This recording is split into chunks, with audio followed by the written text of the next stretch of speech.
in like high school, was there like a glow up that happened with you, or were you always super hot? Because you are oh my God. super hot.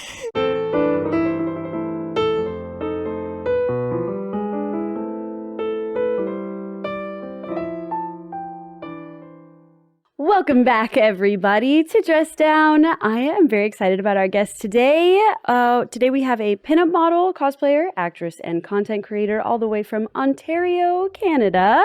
Please welcome Vera Bambi. Hi, everybody. Thank you so much for having me. Thank you for being here. How has the transition from Canada to LA been? I don't feel fully transitioned yet. I'm like, wait, How long here? have you lived here permanently? What month is it right now? Since February, a year and 3 months. A year? Oh, wow. Yeah, longer than it feels like. Yeah. And you're not fully transitioned in yet. I also feel that way, and it's been 2 years and some change for me as well. Yeah, because you moved here, how long? 2 years and some change. Where 2 did you years move in from? August. From Florida. From Florida. Right, from Florida. And how are you? Because you said you're not. I'm not settled. It's so, well, we were talking about this before we started. It is hard because LA is so fast moving. It seems like it's just a constant stream of activities. Yeah. Every day there's like more than one thing happening. You kind of have to decide what to do. There's not a lot of downtime, which is amazing. Well, yeah, it's like the reason I came. Yes, exactly. Well, aside from the wonderful marriage, but like that's a big part of it, right? Because, you know, when my husband and I met, I was like, oh, I've always wanted to be in California. I want to be in the hustle and bustle of the entertainment industry. So yeah. I same for me. I love the fast pacedness of it all. I love all the different things going on, but it does make it hard to unpack a closet because there isn't a lot of time. Yeah, that's what I'm going through right now. Is just figuring out organizing my closet, because before I moved, I sold all of my furniture, but I did not sell my clothes. There's no way. Yeah, I don't blame you. Brought the clothes with me, but I have nowhere to put them right now. And I just kind of have to wait and purchase. I think I'm going to buy like those pack systems from IKEA. Yeah, I had one of those back in Canada and it was amazing. So now with the knowledge of having one before, I'm going to make another one. I might join you. They're great. Have you ever like gone through them? And because they're completely custom. You can do like these shelves where I had all of my, because I have so much lingerie. I'm a lingerie collector. So I had like rows of lingerie where I can see like everything. Oh, that sounds amazing. Yeah, like walking into a store. So it was a good investment when I had one, and I have to get back on that life. Yeah, I've wanted one for a while. I wasn't sure how long I was going to be in this place, so I didn't want to invest too much into customizing everything, but now it's been 2 years and we have no plans to move. Wait, so when you moved here, you weren't sure if it was going to be permanent?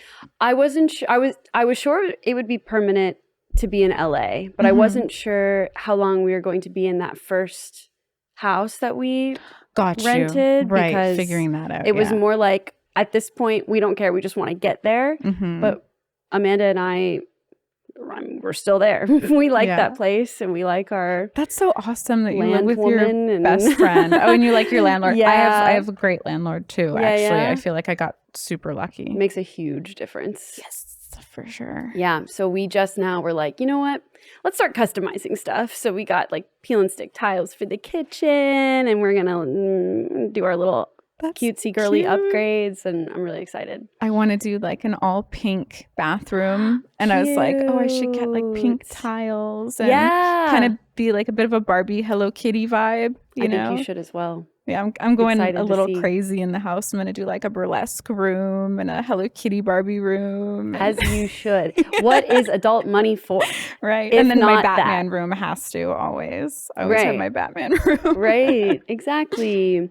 Well, I would like to start with some Canada hot takes for you. was told that you are not supposed to pronounce the second T in Toronto. Is that true? That's true. It's Toronto. It's Toronto. Yeah, it's Toronto. Okay. Yeah, you're spot on. Okay. You're a native already. Oh, perfect. My second question, do you say toque or do you say beanie? I don't say either. Really? Yeah, I would never cover this hair. You know what? Fair enough, queen. No, I think I say beanie. Yeah? I don't think I've ever called it a toque. Oh, that's so interesting. Yeah. I wonder if that's based on region. Maybe. But I've been told by many a Canadian now. They do call it a toque, for sure. But I was raised on YouTube. So I feel like most people in Canada think I'm from California. Really? Yeah. And I always wanted to live out here just because I was sort of just raised on YouTube and watching people in California live the life. So I feel like I don't even... I've been told there's a slight Canadian accent, but people don't normally point it out. Do you hear it? I hear it in the oot. Just a little bit. Just a teensy weensy bit. Do I say oot? A little. You don't say oot. It's the best way to describe it. But I hear a touch. A little tiny percentage, I'd say. Okay, cute. But I don't know that I would know where it was from besides having enough Canadian friends now to be able to pinpoint it, you know? Do you say Z or do you say Zed? Zed. Zed? Is that proper? Wait, which one is it? Proper. I think I do both. Really? Yeah, and then there's pasta and pasta. And then bagel and bagel and bagel and bagel. Bagel and bagel. And I don't know which one it is, and I think I do both. You know what? There's no right answer. But which one's the Canadian sounding one? It's definite. Pasta is American, I would say. Pasta. Yeah. So if I say pasta. Okay, yeah, I think I get that back home. Yeah. I think so. Yeah. I'm like, I don't really know where it is. You know? And it's definitely bagel. Bagel. And I believe bagel. Bagel. Is Canadian. Yeah. I'm not a scientist. Can I have a bag, please? Yeah. Yes. And lastly, is the maple syrup actually better? It is 100% better. Yeah? It's so good. Yeah? Yeah. I've heard. I need to change, or I need to taste it. You got to try it. It's good. It's really good. I will. And then next time you go back, bring me some. Yeah, I will for sure. I noticed you guys don't really have the maple cookies out here. No, I've never had a maple cookie, I don't think. That's what you have to try. Okay. The maple cookies, the ketchup chips. Yeah. We have way better chocolate. Like, we have such good chocolate. I actually have had Canadian chocolate, and I do agree with you. It is way better. I had the Reese's Pieces, the bags with they're kind of like the M&Ms, those things. I had those out here, and I was like, these have no flavor. Who eats these? These are disgusting. The branding is the exact same. And then I eat them in Canada. I'm like, oh, heaven, this is what I wanted. So I won't be eating the Reese's Pieces out here ever. You know, I do not blame you. I didn't realize what we were missing. Yeah. Until one fateful YetiCon. In Blue Mountain, Canada. Oh my. I don't know if you know where that is. I don't know where it is. I don't know where it is. I flew into Toronto, got in a car, and Jono drove an hour and a half. To YetiCon in Blue Mountain. Yeah. I've heard of Canadian Blue Mountain, convention. but I've never gone. But a lot of my sisters, they'll go and snowboard. So Right. Yeah. Do you have a favorite Canadian snack that we don't have here? Like the ketchup chips? The maple cookies. Maple cookies slap. Those are great. The maple cookies. Ketchup chips are okay. They're just kind of iconic. Yeah. They're great. They are pretty iconic. I can live without them, though. They're okay. Yeah. I thought that ketchup chips were going to be the be-all, end-all Canadian snack for me, but it is all dressed. All dressed. Oh, yeah. You guys don't have all dressed out here. All dressed are everything. It's so good. Oh, my gosh. Yes, all dressed. Yeah. You know your stuff. Yeah. You reminded me. I mean. It's so good. What would you say is the biggest difference between living in Canada versus living in California now that you've been here over a year? Firstly, the weather, for sure. It's beautiful all year long, which is, I think, also contributes to why I don't know how much time has gone by. Right. Because, you know, when you experience the seasons, it mentally, like, it slows you down. And in the winter, we stay inside a lot and time just moves slower and it's more family. Whereas out here, I'm like, when is working season ending? It's never. Actually. For about 2 weeks in January. Yeah. Which is immediately back. Yeah, which is great. Because, you know, you're around a lot of people that are hungry and like want it. And that's so amazing because that's the other thing. Yeah. Back home, I found it difficult to have friendships with people who really, really wanted it. It was like I would, but it was rare, you know? Yeah. I experienced similar feelings about Florida. Yeah. I love the grind set, if you will. And being around the grind. Yeah. It hurt a little to say, you know. I mean, I do too. So I get it. Thank you. I appreciate you validating my feelings. I got you. No, but it's like an infectious energy when there are people working really hard around you. It's inspiring. You feel like that passion is infectious. And I think when there isn't a lot of that around all the time, you have to self-motivate a lot and it's a lot harder. Yes. Yeah. But there's also two sides because I find that back home, it's easier to kind of like spot people that are like not just in it for the hustle, right? Like that's harder, you know? That's true. Yeah. Very so true. I'm trying to like make friends right now. And I have some friends, fortunately, just from just traveling for so long. So like long time friends and just being in the business. So that's good. But I'm trying to like find someone that's maybe close to home or like something so I can go on like tea dates or something, you know, because I'm like a high tea girl. I love that. Yeah. Amanda loves high tea. Does she? Yes. We have to go. Yeah. We have to go. I want to go. I want to get all dressed up. Yeah, and get cute, drink tea, eat little finger sandwiches. Yes. Yes. That sounds amazing. I love that. I'm obsessed with that. We today were just at the Huntington Garden because someone needed to film something like a lipstick ad or something. So we went in these cute little dresses. It was very high tea Huntington coated. Garden. Okay, where's that? Or is that what it's called, or is that the place? That is what it's called. Okay.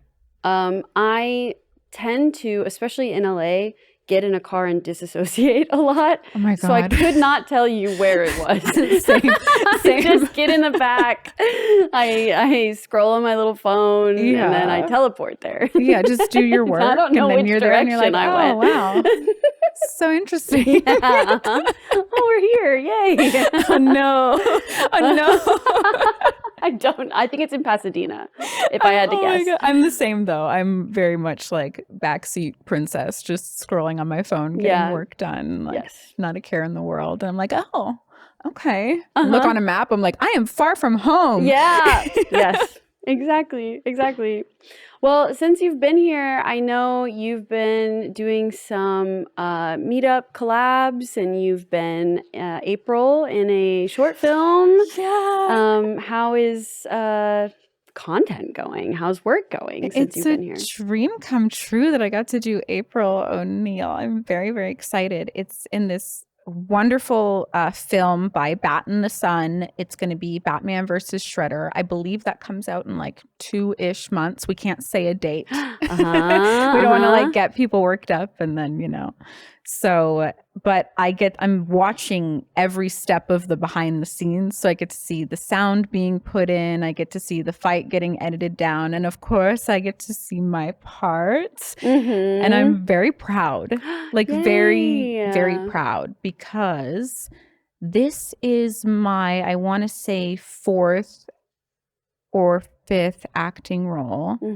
And acting is a whole other ballgame. I know you know, because we had a day together acting for a production. And yeah, it's very hard. My first time acting, I like froze up. So did I. Did you? Yes. Oh my God. That's a rite of passage, I feel. It feels so good to hear it from you. Not that I want that for you. I don't want that for you. I get it. Horrible. But like, oh, I feel so seen because wow. I feel like I have, and this is going to sound so cocky, but it is. That's because it is. Because it is. Yes. I feel like I have so much talent inside of me. And then I get on this set with all of these people that are very experienced, and it's very different from being at home with you know, the webcam on me talking to an audience, like, or even something like this where it's just us, you know, it's very intimate and there's not like all these eyes. And so the first time I acted with batinthesun, I was poison ivy. I froze up that day. They did have something that they could use. Okay, good. Yeah. But I had a rough day.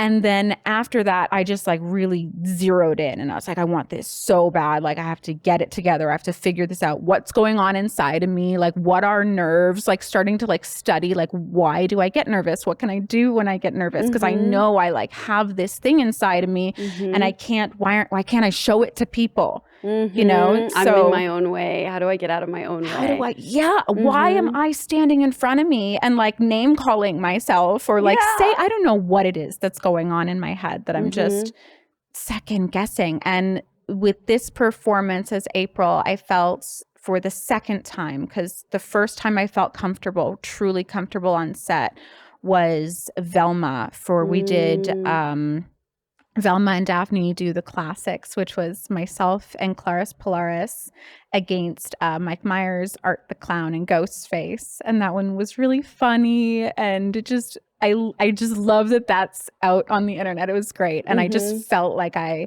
was Velma. And at the end of that day, I wasn't tired. I was energized. I was ready to keep going. It was like this bizarre thing because it's a long, grueling day. Yeah. Like a long day. I can't stress how long. And then I felt that again this time with April, where I was just confident and good. And this was actually what was really great after this one was that some of the crew came up to me to compliment me. And they're like, you know, I've watched your growth and that was a really big deal. And I was just like, oh, my heart felt so full, like, oh my God, the crew came up to me. That's like such an honor, you know, to be like, oh, I saw you from Poison Ivy to now, and there's been so much growth. And I'm just like, thank you. I've been working so hard. And they're like, I can tell. Wow. Like, wow, thank you. That's so nice. Yeah, it's the greatest. Yeah, that feels amazing for sure. It feels so good. And I just want to, now I'm just like, I just want to take improv all the time. And I just want my friends to like act things out with me. And I just want to live and breathe it now, you know? Wow, that's amazing. Congratulations. Thank you. How much time has it been from Poison Ivy to this last production that you did? How many years? Oh, that's going to be embarrassing. So I think it was like 6 years. Oh, yeah. Yeah. But I didn't always have opportunities. Sure. Right? Like opportunities of practice are hard to find unless you get into a class. And that is very different than being across from somebody who you know is an established actor and you just don't want to, you want to make sure that you are doing a good job, not even for yourself, but just because this person has worked so hard on their career. So, and I actually find that takes a lot of the pressure off me, is like being like, it's not about me. I'm not that important. It's about them. So be a good support to these other people. That's relieved a lot for me. It's like, Vera, it's not about you. No, like it's not about you. Yeah. Yeah. And you don't have to stress so hard about being perfect. Exactly. Yeah. You've taken a little bit of the pressure off. Yeah. Yeah. And when you go from the modeling world to the acting world, it's so different because when you're modeling, it is about being perfect. It's like, you know, your neck needs to be long and your chin needs to, and you have to like, you know, this is your angle and, you know, flex everything and study your face in the mirror. And then you get in front of a camera with a crew and you have to unlearn all of that because now you are going to look like you are faking it. Yeah. And you have to just act, which is to be natural and have natural reactions, and you have all this stuff just trained in your head from modeling. It's like, drop it. Let all of it go. I know exactly what you're talking about. I do. And it's a really weird, hard muscle memory to kind of have to shake because being in the modeling industry as long as you have, you've like developed all these subconscious habits. Mm-hmm. And so now you have to learn what those subconscious habits are and then also decide not to do them while also trying to be natural. It's like the steps become even harder. For sure. Almost. Oh, first, 100%. I'm so glad that you get it. Like, I totally get it. That. I love that you act and that you can totally see that, because there's this perfection in your mind when you're modeling, and then you see your stuff go on social media later and you're like, did I pick the best photos and this and that? But when you're acting, it's not about picking the clip where you don't even get to pick it. A lot of the control is taken. You lose all the control. So you're in someone else's hands and you're being sculpted by them, and you have to be good at letting them sculpt you. Directable. For sure. I know. So then my question to you is, when you're on these production sets and you're acting and you're either April O'Neil or Velma, because you come from a cosplay background, are you then taking care of your own costume, wig, makeup? Or is there a person, for continuity's sake, that does it every day? Okay, so yes and no. So because of my experience, the team has a lot of trust in my ability to be like, yes to this, no to this. So I got to pick and make my own wig. I do my own makeup and hair. And then we go to a costumer who does the costume. And then I will direct the costumer. I'll be like, okay, this is what I need. And that's really, really great. I was going to say, I knew the answer before I asked, but I had a feeling you do your own hair and makeup. Yeah. Girl, you know it. I knew it. There's no way. I knew it. I had a feeling. I've had moments where makeup artists have done my makeup, and every time I'm just like miserable. I'm like, no, they did my eyebrows wrong. And they're very talented. They do like a great job. And when I see what they do on other people, I'm like, okay, I'll let you do my makeup. And then I'm just like too much of a control freak. I'm like, nope, I've been doing this for too long. I have an exact way that I like it. I need to do it that way. Yeah, and you're comfortable, and you don't, your face is your brand if you are a model, content creator. So it's like, you don't recognize yourself sometimes when people do your makeup. I don't. Like the brows are everything too, because I don't actually have eyebrow hair. So I like completely put it in. That's crazy. That's crazy. I'm going through an eyebrow journey right now because I had them microbladed, but they turned a little gray and I had them redone, and then they were way too dark. So now I'm getting them lightened. Oh, wow. And they've turned red. So, I got the microblading, but I was supposed to go for a follow-up, and I didn't go for the follow-up. And the reason I didn't was because I learned that you can get hair transplant. They'll take hair from the back of your head and they'll implant it in your eyebrows. And I was like, oh, I want that. But then I went in for a consult. Girl. Whoa. Your face right now. I went in for a consultation and they told me that if you get the microblading, it messes up your ability to latch onto the hair. So I had one session and I was like, well, if I had one session, like, well, you might still latch on. It just becomes harder the more trauma there is in the area. So I stopped, and mine completely, like, the microblading is gone now. Like, I don't see it at all, which kind of sucks when I don't have like my makeup on, you know? But I'm hoping to get the transplant at some point. Yeah. Preferably when I'm settled and I figured my life out. Right. Yeah, I think I need like one more like specifically red removal from my eyebrows. Okay. And then after that, I was probably just going to get them redone, but with a much, much, much lighter ink, because the one that they went hard. They went way too, well, it was a different place in Florida. But you're blonde. Why would they? Girl, I don't know. Yeah. I don't know why they made them so dark. I don't know. I wish they didn't. But they were also going over the old one. I don't know. Do you have makeup on them right now? Because right now they're gorgeous. No. There's no makeup on them. No. They look good. They're a little red. They don't look a little red to you? I thought it was a choice. No. Especially with the dress. It wasn't a choice. Well, I think it looks good. But I get it. They're your eyebrows. They have to be what you want. I got bangs covering them right now. Trying to hide my transitionary period. I feel you. Anyway. You're like, moving on. Let's not talk about this anymore. What would you say is the biggest difference between being on the production sets and shooting your own content, besides obviously being able to control all of your own content creation, photos and stuff like that? Is there something that you like or dislike specifically about being on a set versus doing things by yourself? It's just, it's a different challenge. I'm in a space where I'm working on not to say that I wasn't working on my skills before. I'm working on my skills with other people, right? Whereas before, everything was according to what I like. Now I'm kind of Play-Doh in the hands of a director, or even my colleagues, like what would I say, my co-actors and actresses. So,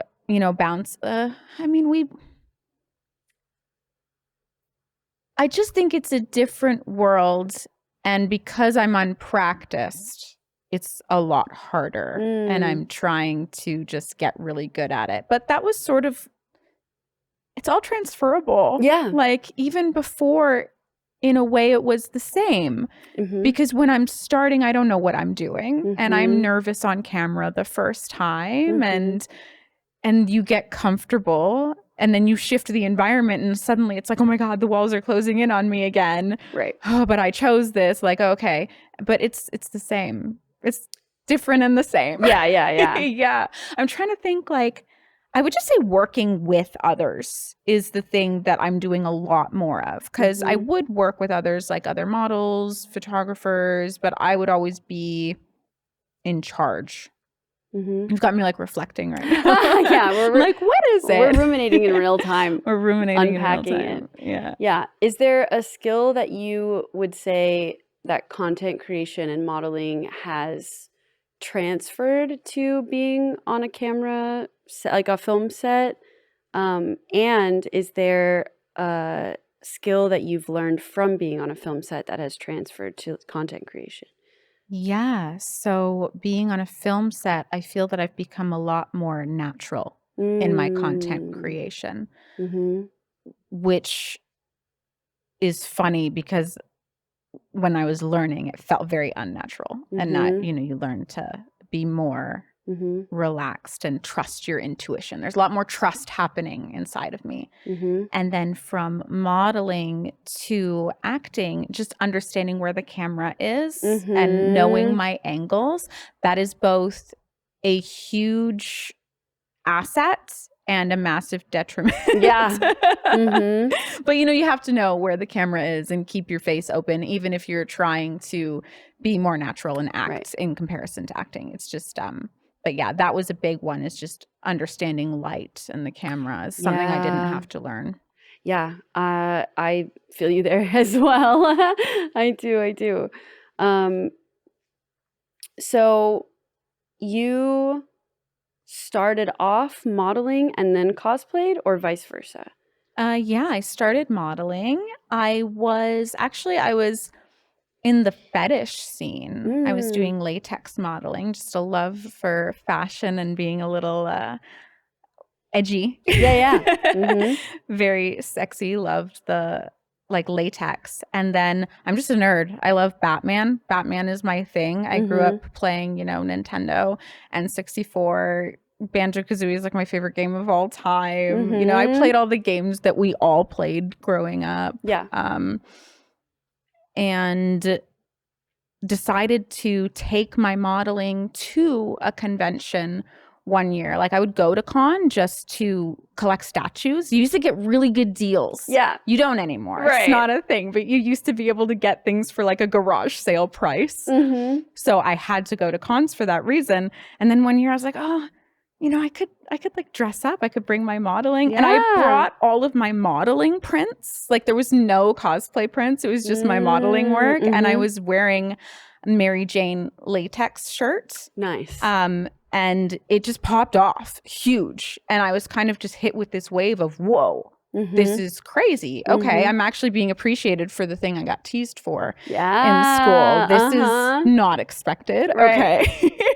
Right. And so how did you, so you're selling prints, so you had a booth. When did you have your own booth? Was it with like a comic book artist, or did the contact you directly? Bought it myself. Oh, you bought it? Yeah, I just bought a booth. I was looking around. I was like, oh, look at all these. Woman. Yeah, I was like, look at all these entrepreneurs. And I liked Artist Alley. So my booth was always in Artist Alley. So I was never with the cosplayers. And like over time, I was kind of sad about that. I was like, oh, I want to be over there. But then, you know, I would hear things about like, I guess, I don't know if it's good to talk about, but I will anyway. We can edit it if we don't like it. Yeah. About like how the cons treat people. And I would think about like my scenario and then what's going on over there. And I'd be like, okay, it's probably for the better. That you're over here. Yeah. But I would get really jealous. I would feel really left out. Like, oh, I'm not one of the cool cosplayers that has like the fans that like line up with the velvet ropes and like the red carpet treatment. Yeah. But I was also like, I love this though. And yeah. It's a different vibe. There's pros and cons. I know what you're trying to say, for sure. So because you started off with latex modeling then and started doing cosplay, I talked about this a little bit with Holly, so I'm curious if you had the same experience where Holly was doing Playboy but was always a nerd and started doing cosplay and then got met with this backlash from the cosplay community for potentially being a fraud, quote unquote, and using the cosplay community to be a like fake nerd. I remember when people would talk about that. Yeah, I know it's been a while, and I'm so glad it's not as big of a thing as it used to be. It was so weird. I definitely dealt with gatekeepiness over because of the latex modeling, and also I was a cam girl, and people were like, what are you bringing into the community, like this, I don't know, this succubus woman is coming in. like what is she doing? You sensual, sexy lady, how dare you? You can't be sexy and have interests. Yes, you can't be a nerd and be hot.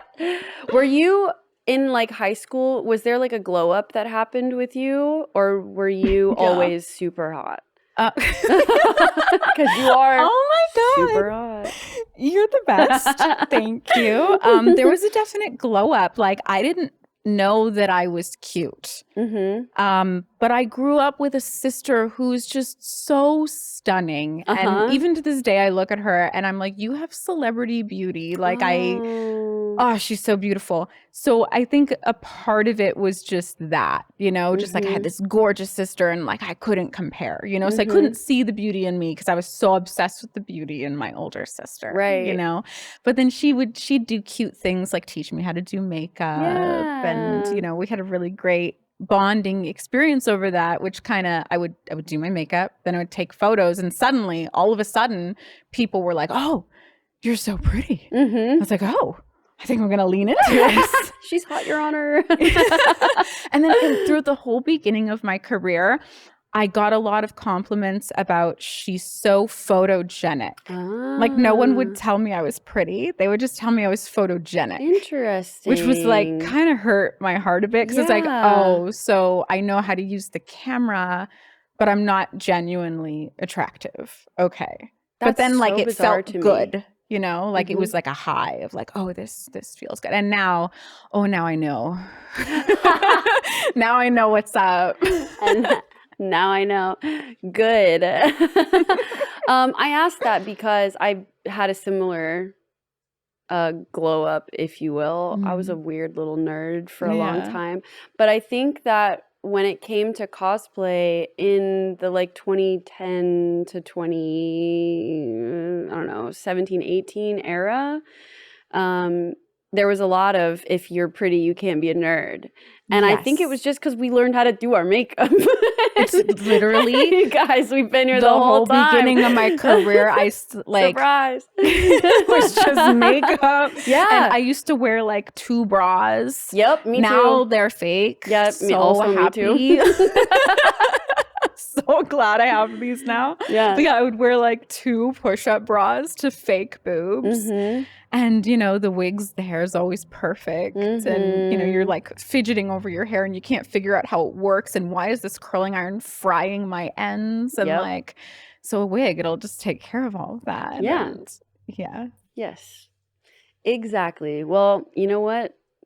My point was made. Yeah, your point is extremely valid. Point is made. Thank you.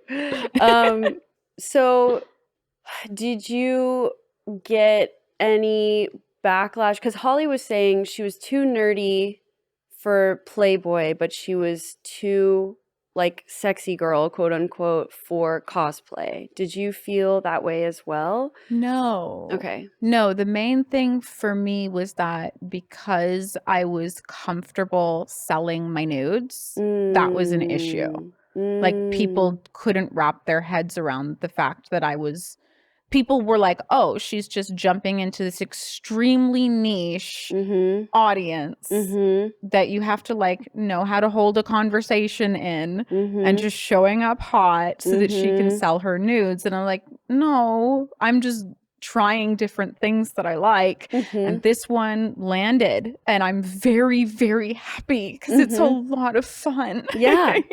That's amazing. Yeah. So what was the first costume that you did? Was it the latex Mary Jane shirt or so technically my first cosplay, I didn't look at it as a cosplay. It was a Halloween costume and I wore it at a fetish club. Okay. And I dressed up as Penguin.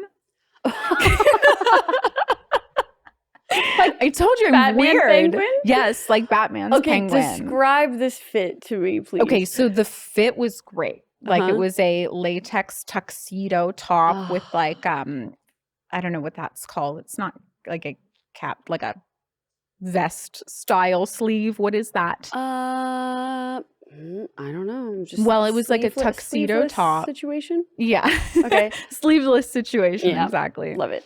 High-waisted latex, like a bikini-ish. Made the umbrella with acrylic paint, monocle, really messed up makeup, just like an insane, unattractive smoky eye, and like makeup to almost accentuate like my nose, like no prosthetics, but just accentuate the size of my nose a bit, and like a top hat. And I had a fur. And I probably had some really cool shoes. I had a latex flipper hand. And it was just fun. Yeah. It was just having fun. Yeah. Wanted to be a little weirdo at the, at the S&M club. It sounds like you had a blast. I had a great time. And everybody loved it, I'm sure. Yeah. And then after I did that and I posted it online, people were like, oh, you're in cosplay. I was like, what is cosplay? So then when I would go to the conventions, like later in the years, I was like, like thinking about that time that I did Penguin, like, I could do that again. And I contacted the exact same latex maker who did my Penguin outfit. And I was like, hey, can you do a Mary Jane top for me? Like, that would be so fun, easy to wear, like nothing too stressful to walk around in. You know how it goes. Yeah. And set up a booth. But I didn't know that the costume would attract so much attention. I just thought it would be fun to wear it while at the booth because it felt suiting. It felt appropriate, Yeah. And I think, Mary Jane is an iconic heartthrob. Yeah, exactly. Heartthrob. Exactly. So I can see why it popped off, but it's such a good idea. And it just speaks to like your knowledge of nerddom. I thank her for a lot of my career because I wore her for a long time. And every time I put her on, it's a really big spectacle. It's a big deal. And and she gives me room to play and do like the weird ones that I want to do because I definitely noticed when I would start to do the cosplays that I was like, oh, it'd be fun. People don't really like it. They have a specific subset of what they wanted me to do, which was they wanted me to play into the bombshell characters all the time. But I always liked being a little silly. Like my favorite costume is my Inspector Gadget, which is like, a burlesque version of an Inspector Gadget. Yeah. Or Inspect Her Gadget, if you will. I see. I like it. Yeah, well, that's good. I mean, you stay true to yourself. It's how you never burn out, right? Yes. I'm always avoiding the burnout. We all are. So real. I'm trying to jump that hurdle every day. Yeah. Avoid the burnout at all costs. Right. So when you wear a latex outfit, how do you go about prepping for that? I've heard different things. Do you mean to put it on? Yeah. Well, I haven't worn one in a minute, but usually I believe it's like, you put baby powder on because it's really hard to slide into. But I would make pieces that were, or I would have pieces made that were more like lingerie, so they were a little easier to get into. But if it was something that was like a long skirt, I would have to, you put baby powder on. Gotcha. You wiggle your way up, you jump up and down like getting on a pair of jeans that doesn't fit. And then you zip it up and now you're covered in powder. So, wash the powder off, wipe it down, and then you use lubricants all over it. Like to shine it, right? Yeah, like you're cleaning the inside of a car or something. Like literally you could put Armor All on it. Wait, really? Yeah, you just put Armor All on it. That's crazy. Wait, have you not worn latex? Not really, no. Oh, really? Yeah. Okay, it's I fun. have once in a while, and I have a few horror stories. So I feel as though I did it wrong, which is why I happened? I asked for myself. The one time I did the baby powder thing, I was wearing like a full body latex suit. Ooh, that's tough. And then was that your first out the gate? You went into a full body, like a cat girl, suit? Yes. Rookie mistake. Oh, that's I you know what? And then my second one was also that. But the first one, I did the baby powder thing. This is disgusting. I'm so sorry. I'm ready. I feel like I know where it's going. I apologize to everyone who's listening or watching. I did Shiro from Dead Man Wonderland. I don't know if you've seen that anime, but she's like all white. So I had white body paint on, like white face paint. It was like a white bodysuit with like these red targets all over it. Okay. And these huge mittens, which was such a mistake because I was wearing it to sell prints. So I kept having to take the mittens off to sign the prints and put them in the bags. But the problem was we were in the convention center and it was super hot because there were a ton of people there. So the my sweat was mixing with the baby powder and leaking out of my sleeves onto the prints all day. And it was fucking disgusting. Wait, did you have anyone helping you? No, it was like I was a baby cosplayer. I don't think I've ever told that story publicly. It was so nasty. Just for anyone watching to know, that's normal. Really? Yeah, if you are wearing a full cat suit latex, you're gonna sweat. It's gonna drip out. It was really disgusting all day. It's a part of the performance. Bro. You're gonna be leaking. And it was like I would like tilt my hand down to like sign the print and it would just come out onto the print and I kept having to like try to like stealthily wipe it away, but it was not stealthy and people No, you have to have like a system to like towels and you really can't gross. Like I would never wear a latex cat suit at a con unless I was just walking the floor. Right? Like at a booth, you have too much to handle. You're shaking hands with people. Yes, I was. Yeah. Like if I'm on the floor, I don't feel bad saying, sorry, can't hug, can't, but at my booth, I'm like, oh, you're here to meet me. So I shouldn't be wearing this. Well, that was the first time I ever did that. You poor girl. Thanks. The second time was also selling at a con. This time I was in my home like where I grew up in high school, they had a con called Ocala Comic Con, which is I went to high school in Ocala, Florida. Okay. And I wore a Zero Suit Samus latex full body suit. And I don't think I did the baby powder thing because I was like, oh, I must have done something wrong. So I think I like lubed my body up instead. Were you just slipping around in there like crazy? I was slipping around in there like crazy, but at one point, like halfway through the day, and this was in like a hotel conference room. It was like a pretty small convention, but like my parents came because they were like, "You're here and you're doing cool stuff, I guess." And I think we don't know what cosplay is, but it was like seeing people I went to high school with. It was like very bizarre. And I reached over to grab a print from under the table, and my whole suit started ripping up the back, little by little, inching upward until it got to my shoulders, and it split in half, and both of my shoulders split, and it started to literally disintegrate off of me. Like parts of my arms started to fall apart. It must have touched a material, like a metal or something. I don't know. Because you can't, like, latex can't touch metal. Oh. Yeah, it will go right through it. It'll cause. Yeah, you have to be really careful how you store it. It's very sensitive. I see. Well, I still to this day don't know what I did wrong. The whole thing started to just melt. Piece by piece. And I had to like run upstairs because it was like falling off of me. Oh my God. Luckily, it was at the hotel that we were staying at. So I like just got it. I ran to the elevator and got up and switched into like Android 18 or something. But I was like, bro. I had a costume snap on me. I was wearing my Princess Peach, and she's a thong bodysuit. And the thong snapped. Oh my God. I don't wear underwear with that. Yeah, of course not. I was out. I was no tights, no nothing. Out, no tights. Nope. Damn. Was that at a con? At a con. At a con. At a booth. Yeah. What did you do? Well, fortunately, I had a friend next to me. They gave me their sweater, wrapped it around me, and then I walked to my hotel. That's crazy.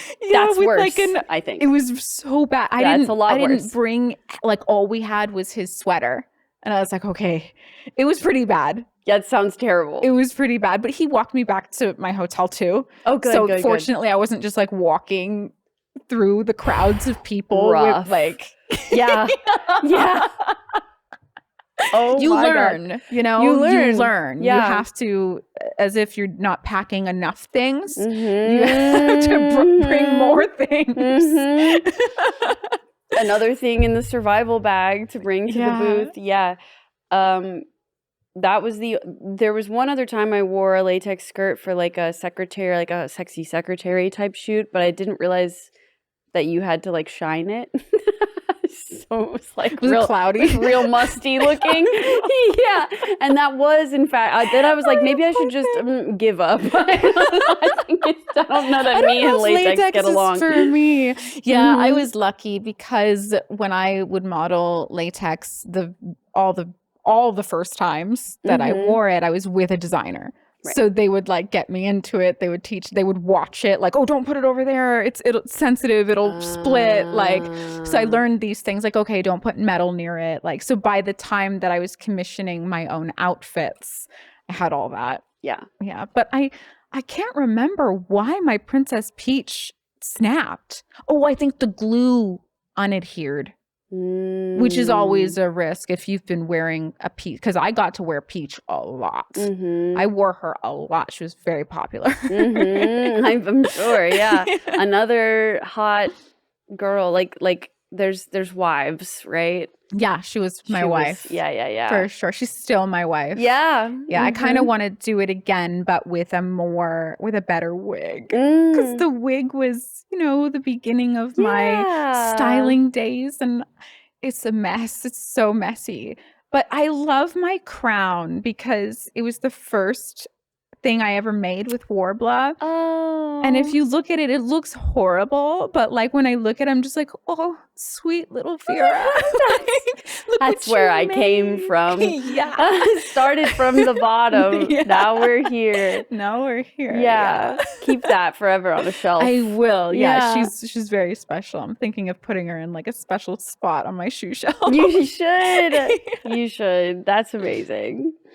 Well, how different would you say is a cosplay shoot versus a modeling shoot for you?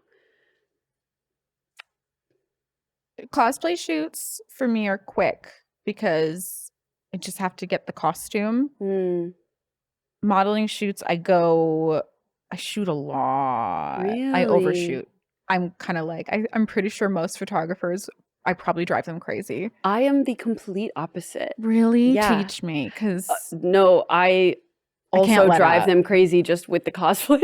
Oh, instead. really? Yeah. How many shoots do you? Because I do not shoot a lot.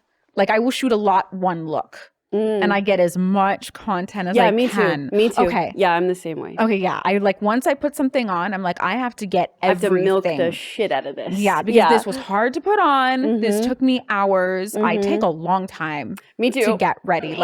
I would just like to tell the ladies watching, like, just because if little me was listening to it, I'd be like, thank you so much.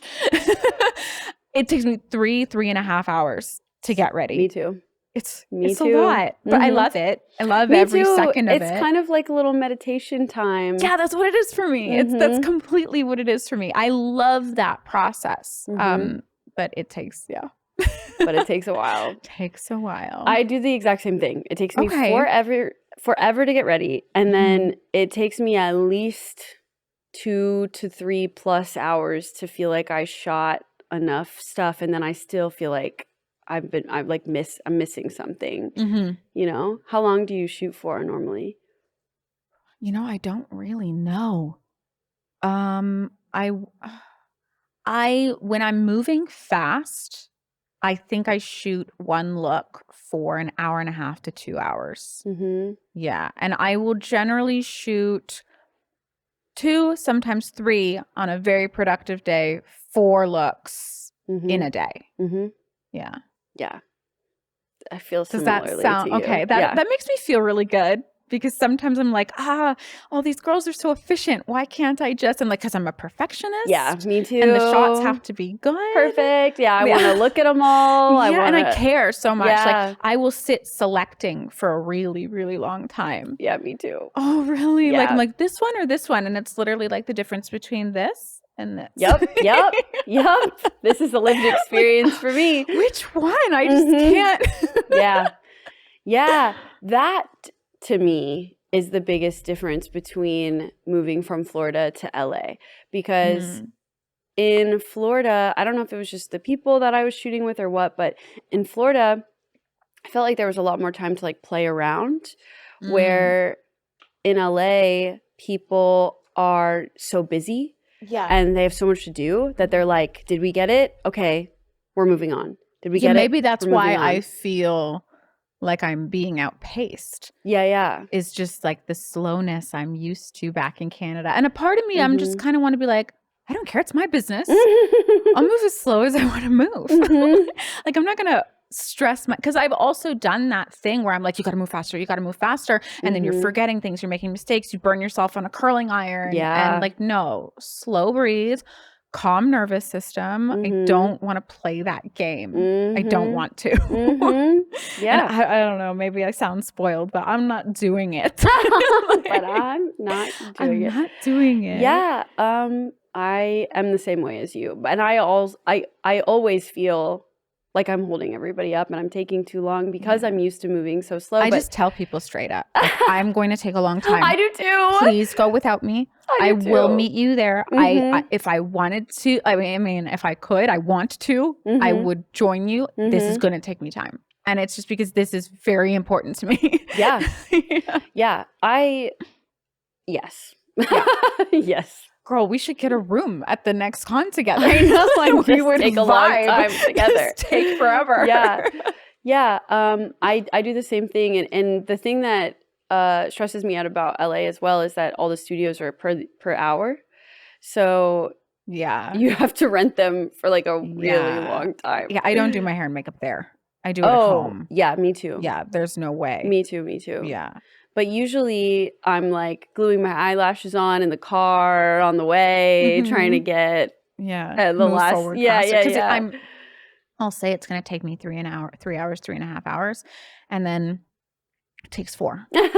Like every now and then it's like, you make a mistake in your makeup, you have to wash something off and redo it, or like this one piece of hair just won't cooperate or whatever it is, which thank goodness for wigs. I want to invest more in like real hair wigs so that on those days where I'm like, oh gosh, I'm going to have to wash my hair, I'm going to have to do this, I can just put it under, because I don't really like the cheaper wigs a lot. Like I feel like they look wiggy. Yeah. Unless you are shooting and aiming for something where you can hide like the hairline or how thick the bangs are, like all these things. And so I just want to invest in some really good like real hair wigs that I can style and set on a mannequin, and she's just waiting for me. Yeah. I don't blame you at all. That's a great idea. Yeah.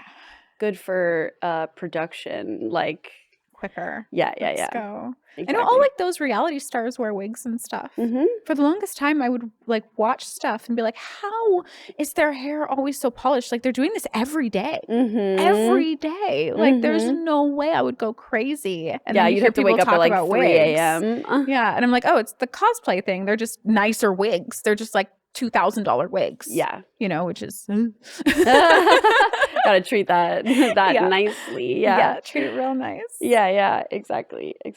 Well, that's very validating for me to hear, so thank you. This is a validating podcast. It is. Yeah. It is. It is.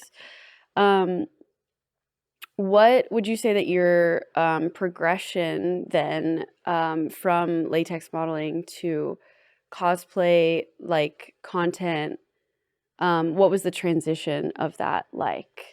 Like, when did you start being like, I want to do more cosplay stuff? It kind of felt almost like I was still doing the same thing. It's just that because I was going to a lot of conventions and I was just obsessing. I'm a very big Batman fan. And I had a period where I was like hardcore obsessed. And I just like, I want to talk about Batman comics. And I want to like, and I was collecting Hot Toys and Sideshow. I have too much at this point that I'm like, what did I do?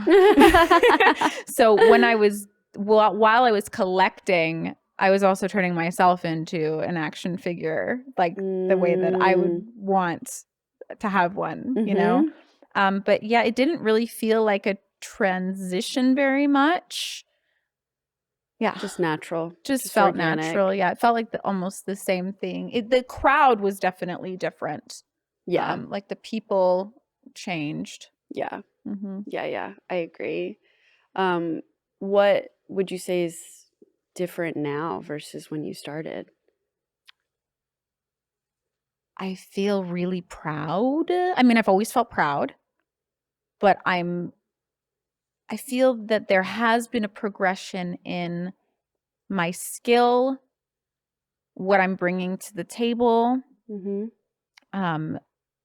where I'm focusing my attention. I used to focus my attention in a lot of the wrong places, like obsessing over comments or likes and things like that. Now it's like not even important because I'm very, very busy just like working on the skill of it and, talking to other people in the industry and just, skill. Skill improvement or skill changing or Yeah. You're leveling up your character sheet as you go. Yeah. Do you feel particularly connected to any of your cosplays? Yeah. Yeah. Mary Jane. Yeah. She was like my first. I mean, Penguin was, but she was my first at a convention. She's a very big deal to me. Peach is a big deal to me. Right. I could just keep going. I think I feel connected to all of them just because I spent I spent so much time in them and they taught me so much and I met so many people, and it's really cool when you put on a costume and you go to a con and someone knows your costume and now you're talking about this character and you're like, I otherwise never would have made a connection with you, but we have something in common that if I didn't show up like this today, I never would have known. Yeah. And I made a lot of fans in the Batman community, which just means the whole world to me.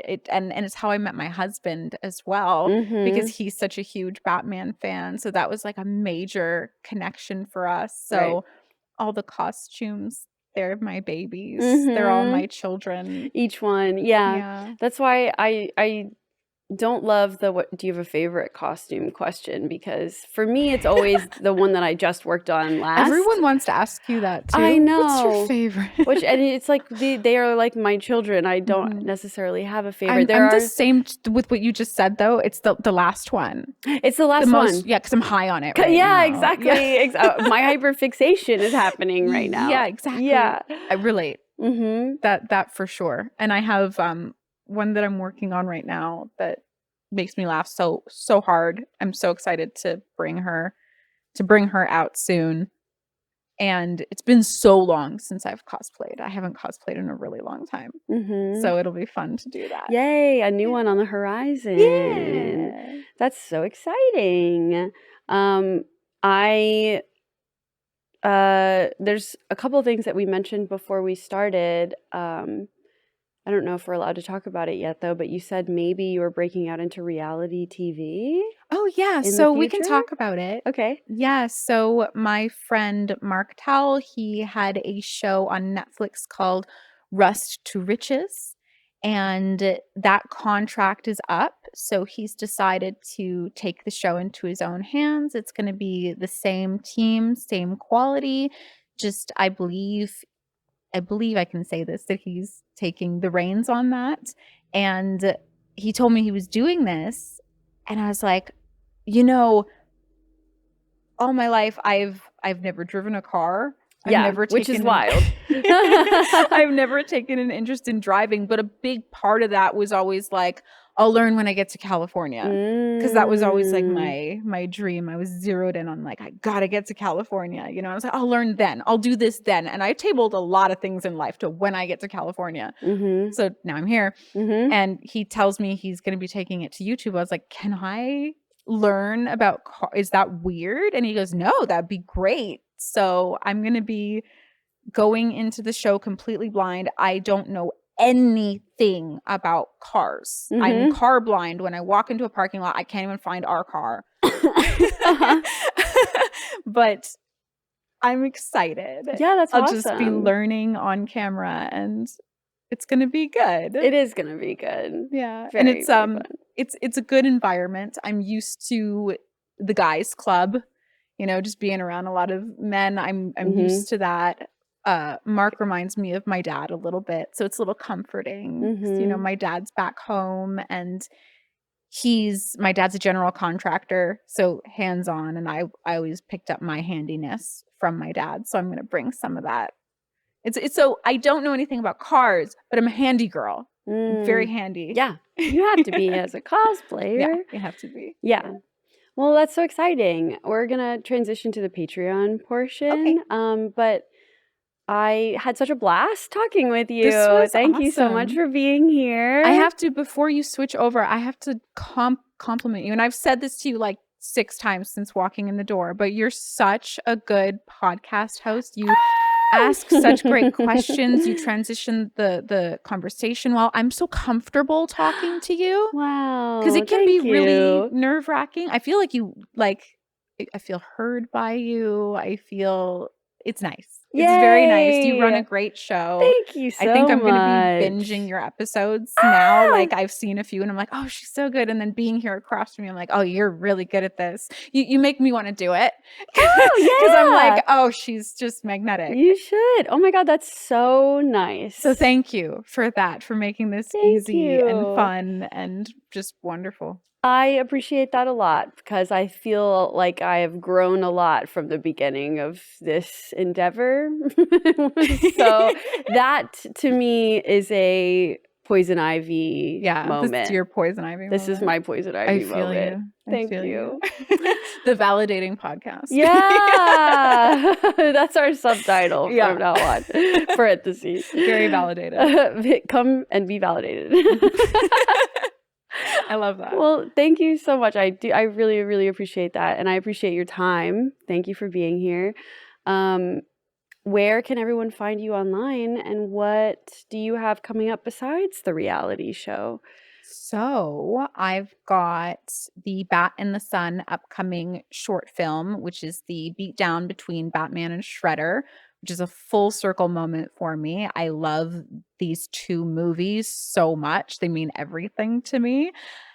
And being April, just big deal. So I'm very, very, very excited about that. I really want you guys to watch that.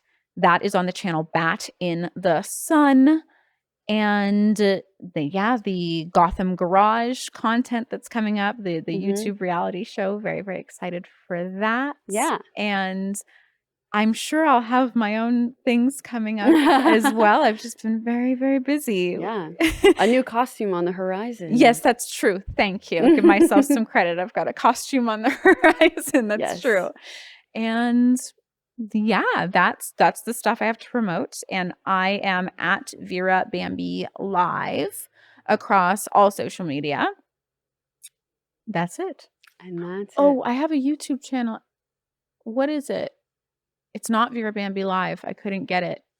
We'll put it in the thing. We'll put it in the thing. In the thing. We will. We'll put it in the thing. The YouTube channel will go in the thing. I have to get my phone because I need to show you something. Oh. Oh my. Oh, is I don't know. There's a couple YouTube channels and they're not. I have to organize that. It's kind of a mess. I have like old channels that aren't it and like other ones. I know Off Live is like my one for my Twitch clips, which I have to return to Twitch. I haven't returned to Twitch since being out here. And then I have, I don't think it's Vera Bambi TV, but it might be. Anyways, show me. It might be Vera Bambi Life. Is there a makeup video on that one? It says I think it's like a 400 and something Sephora haul with the red hair. Okay, so that's Vera Bambi Life. Got it. Vera Bambi Life. Yeah, on YouTube. Vera Bambi Life on YouTube. Okay. Okay, what are you showing me? I had a thought. So you were talking about, this was unplanned. Yeah. So you were talking about your cosplays. Did you do Sonic the Hedgehog at one point? Mm-hmm. Great. I did. I'm sure that you did, because when I first started cosplaying, very first, I want to say like 2014, maybe, a long time ago in a galaxy far, far away, I saw your Sonic costume on the internet. And I wanted to make a Sonic costume because of your Sonic costume. Wait, really? Yeah.